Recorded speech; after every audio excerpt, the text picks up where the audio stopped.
Actually, I don't make way to discourage anybody. I don't may disobey what DOS. Neither can you disobey, and then they cannot handle over this trouble too. I want to name disobey. I salute all of you. But he had Ubim can name.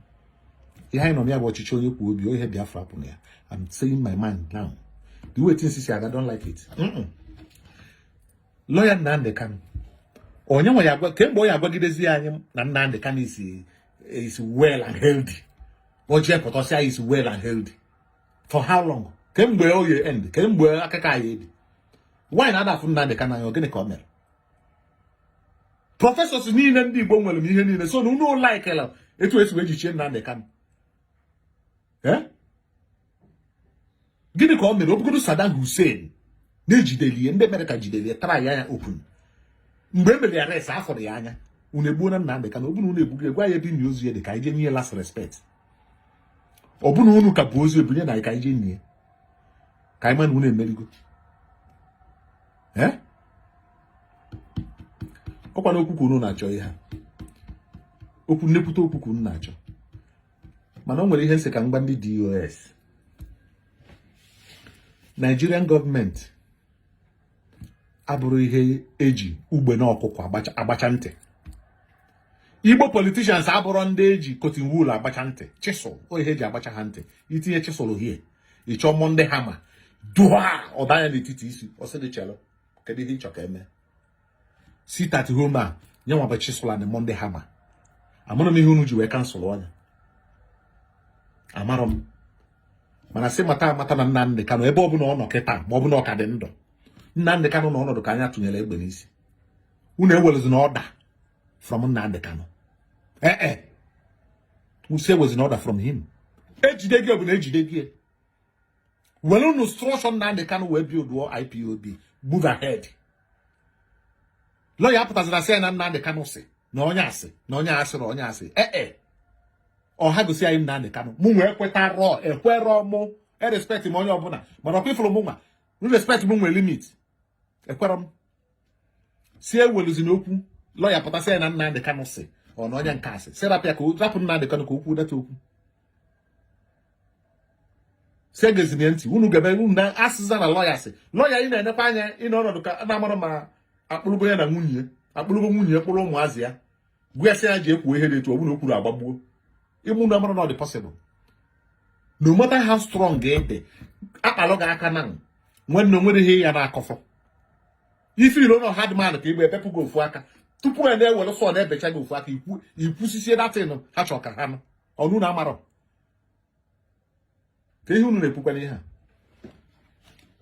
mụnwa achọrọ mụnwa alaikọrọ ihe ọ ga-abụlọ ya pụtọsịa na Nnamdi Kanu is healthy and sound lawyer ịmalị ọ bụ na ego ka ị chọrọ ka atụ ego ka enye gị ya malụ ihe a ga-eme ka anyị n'onu Nnamdi Kanu ka anyị malụ na Nnamdi Kanu dị ndụ ka afọ ya anya this pattern mụnwa achọrọ ya many people na complain ọwọ ọkwụrọ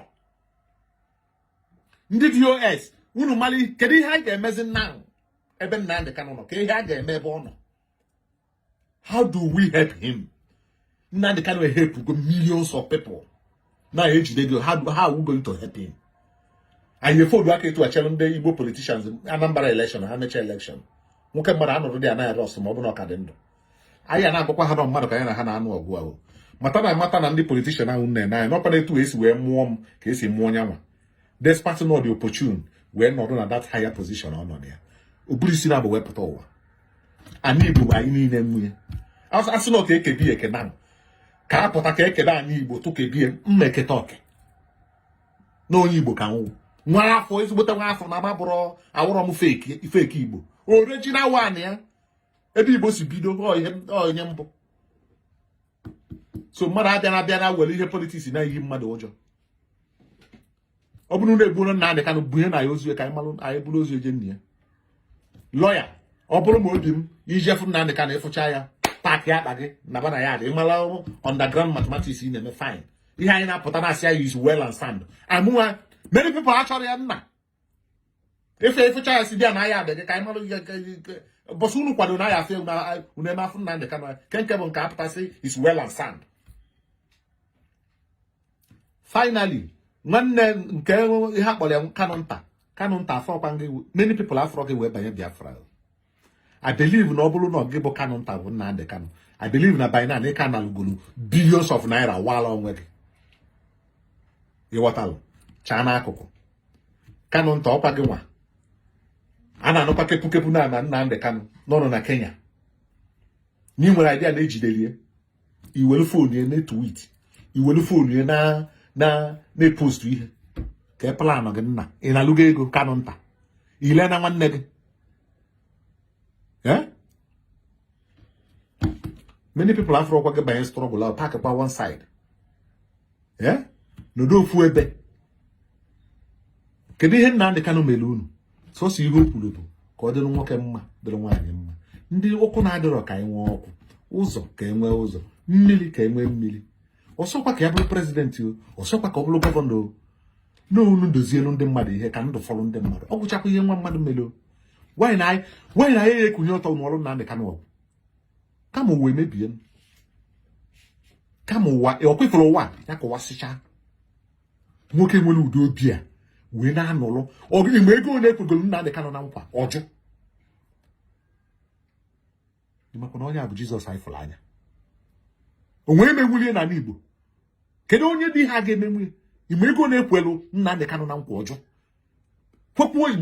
kwuye nkwa vice president makwa ihe mmadụ Igbo vice president ọjụ ọchọ gọvanọ na ọ ya bụ gọvanọ ọchọ sineti e ga-enye sineti president ihe niile ọ jụrụ ajụ ka ọ wee nyelụ gị aka nyelụ m aka nyelụ onye ọbụla aka nwaanyị na ihe respectara ya nwanne ọ bụrụ ma m tinye sit at home ọ bụrụ every day ma ọ bụrụ na ọ ya dịrị ndị mmadụ possible everywhere ọ dịka ebe mmadụ nwụrụ onye ọbụla ezuo ike ka anyị malụzi ya ka a malụ ma all those politicians ya eme without ndị mmadụ ka ha malụ na ọ dị masses bụ the power